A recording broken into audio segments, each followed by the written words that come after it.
ભારતીય સેનાએ પાકિસ્તાનમાં ઘૂસી આતંકીઓના સ્થળો પર હુમલો કરી ઓપરેશન સિંદૂરની સફળ બનાવવા દેશભરમાં ખુશીનો માહોલ જોવા મળી રહ્યો છે। ત્યારે સુરતમાં ધારાસભ્ય કુમાર કાનાણીએ ઓપરેશન સિંદૂરની સફળતાને લઈ ખુશી વ્યક્ત કરી નિવેદન આપ્યું હતું। ભારતીય સેનાએ પાકિસ્તાનમાં ઘૂસીને ઓપરેશન સિંદૂર પાર પાડતા દેશમાં ખુશીનો માહોલ છવાયો છે। જમ્મુ કાશ્મીરના પહેલગામમાં આતંકવાદીઓ દ્વારા કરાયેલા હુમલામાં શહીદ થયેલા 27 લોકોનું મોતનો બદલો લેવાતા સુરતમાં પણ ઉજવણી કરાઈ હતી। તો સેનાની કાર્યવાહી અંગે સુરતના ધારાસભ્ય કુમાર કાનાણીએ નિવેદન આપ્યું હતું અને જણાવ્યું હતું કે પહેલગામના આતંકવાદી હુમલાનો બદલો સેનાએ લીધો છે। દેશની સેના પર દેશની જનતાને ગૌરવ છે।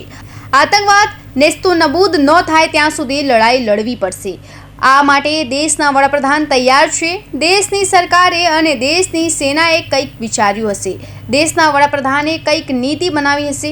અમેરિકાએ પણ પાકિસ્તાનને ચેતવણી આપી છે અને આતંકવાદ સામે બધા સાથે મળી લડવું જોઈએ અને તેવી રણનીતિ વડાપ્રધાને બનાવી છે। 9 જેટલા સ્થળો પર પાકિસ્તાનમાં ઘૂસી આતંકવાદીઓને ઠાર કરવા આ વાત કોઈ નાની વાત નથી। આ વખતે કોંગ્રેસ રાજનીતિ નહીં કરે તેમ પણ કુમાર કાનાણીએ કહ્યું હતું। આપણા નાગરિકોની જે રીતે ત્રાસવાદીઓ દ્વારામાં જે હુમલાઓમાં હત્યા કરવામાં આવી હતી, અનેક બહેનોના સિંદૂર ઘૂસ્યા હતા અને આ ઓપરેશન સિંદૂર દ્વારા દેશની સેનાએ જે જડબાતોડ જવાબ આપ્યો છે, જે બદલો લીધો છે, એના માટે દેશની સેનાને અભિનંદન આપું છું અને આપને સૌને ગૌરવ થાય એવું કામ આ દેશની સેનાએ કર્યું છે। પાકિસ્તાનની અંદર જઈ અને એને પોષનારા આતંકવાદીઓને અને એને પોષનારાઓને જડબાતોડ જવાબ આપી ઘરમાં ઘૂસીને જે રીતે માર્યા છે, એ પ્રમાણે આ દેશની સેનાએ કામ કર્યું છે અને આપને સૌને ગૌરવ થાય એવું કામ કર્યું છે। હજી કઈ રીતે સફાઈ કરવાની?